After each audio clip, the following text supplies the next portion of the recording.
आज7 भारत देख रहे हैं आप और मैं हूं आपके साथ जावेद अली। आज7 परिवार दर्शकों लगातार ब्लॉक प्रमुख, चेयरमैन, विधायक या फिर जो बेहतर रूप देने वाले ग्राम प्रधान हैं उनके बीच लगातार हम पहुंच रहे हैं। इस समय मेरी मौजूदगी संभल जिले के वैल्यू विकासखंड क्षेत्र के आपको बता दें आनंदपुर ग्राम पंचायत। आनंदपुर ग्राम पंचायत के जिस शख्सियत को दर्शकों आप मेरे बीच में मौजूद देख रहे हैं, मुझे लगता है कि मुझे इनकी किसी इंट्रोडक्शन या परिचय की कोई ज़रूरत नहीं, क्योंकि वैद्य विकासखंड क्षेत्र के चाहे मैं वो कठेर ग्राम पंचायत हो, मचखेड़ा ग्राम पंचायत हो या फिर जहां हम फरीदपुर अभी प्रमुख साहब के पास से लौट कर आ रहे हो, वो कहीं ना कहीं सभी की जुबान पर आनंदपुर ग्राम पंचायत का नाम और उन शख्सियत का नाम इसलिए आता है क्योंकि सबसे पहले दर्शकों ये युवा है और उस ही समय से इनके परिवार में प्रधानी चली आ रही है।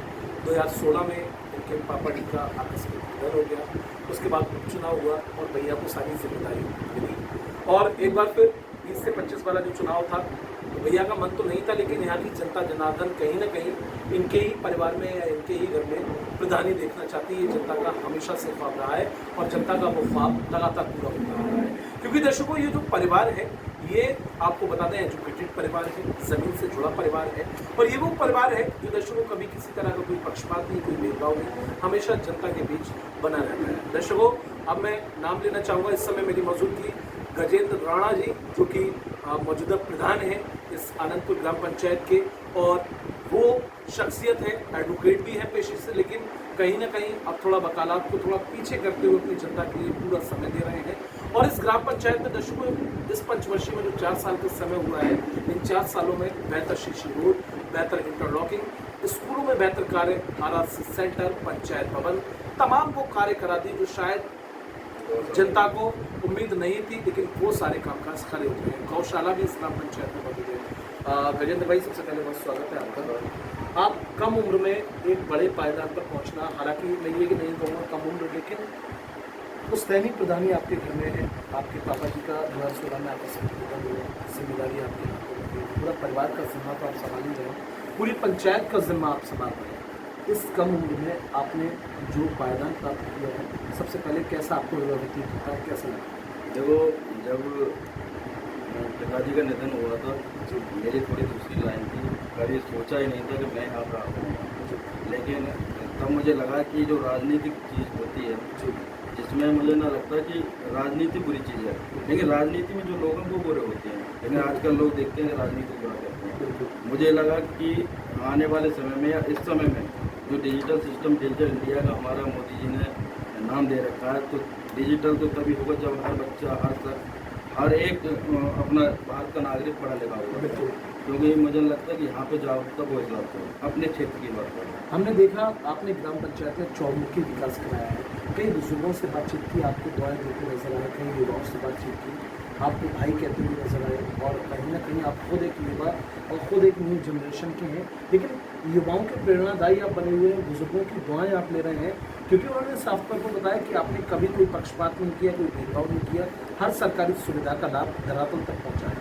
देखिए यहाँ जो पहुँचाने का कार्य है, जो सबसे पहले मैं अपने जो गाँव की सम्मानित जनता है उसका धन्यवाद देना चाहूँगा, जिन्होंने बिना किसी खर्चे के ये शराब खराब जो चलती हैं चुनावों, उसके बिना मुझे यहाँ तक पहुँचाया और मैं हमेशा उनके उद्देश्यों पर, उनकी उम्मीदों पर खरा उतरने का प्रयास करता हूँ। और जिस व्यक्ति को किसी भी चीज़ की यदि आवश्यकता है और मेरे स्तर का काम है, तो बिना किसी संकोच के वो कार्य पूरा करने में तुरंत उठ जाता है। शब्दों से अंदाज़ा लगा सकते हैं दर्शकों, नए युवा ज़रूर है, लेकिन शब्द एक एक चुनिंदा है कि जनता जनार्दन के लिए किस तरह से लगातार समय देते हैं। और एक शब्द का बहुत अच्छा इस्तेमाल किया कि जो मेरे बस का होता है, जो मेरी उम्मीद का होता है, मैं लगातार जनता के लिए होता हूँ। प्रधान जी, अपने गाँव में गौशाला भी है?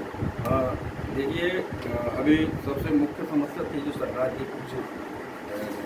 की भी नहीं कह सकते, वो हम सबकी थी, आवारा पशुओं की, जो कि किसानों के लिए, हाँ किसानों की सबसे ज़्यादा, क्योंकि पहले जो देखा था बहुत ज़्यादा समस्या का समाधान करना, रातों में टॉर्च ले लेकर अपनी जान जोखिम में डाल के गाँव वाले जाते थे, और सांप कीड़े का भी डर रहता है, कोई कैजुअल्टी ना हो जाए, उसको सबको दृष्टिगत करते हुए मुझे गौशाला का निर्माण मजबूरन कराना पड़ा, क्योंकि गौशाला से ये भी सुनने को मिलता है कि गाँव में थोड़ा विकास कम हो जाता है, क्योंकि वो पैसा आ नहीं रहा जो पहले आना चाहिए। कई सारी जगह कितनी गाय होंगी अपनी गौशाला में? अपनी गाय समथिंग अभी 150 गाय को वो चल रहा है। केयर टेकर कितने हैं? Category 4 category. 4 केयर टेकर है। तो ये वही गौशाला है जो हमें लोगों ने बताया कि आपने निजी भूमि पर हरा चारा बो दिया है गायों के लिए अपनी हाँ। पर्सनल जमीन पर। वो उसमें नेपियर घास हमने एक बार कराई थी, क्योंकि वहाँ पर पानी की पूर्णतः व्यवस्था न हो पाने के कारण वो गाय उसमें से आई थी, तो वो एक बार चली गई। अब दोबारा से उसका पुनर्निर्माण हरे चारा का हो रहा है।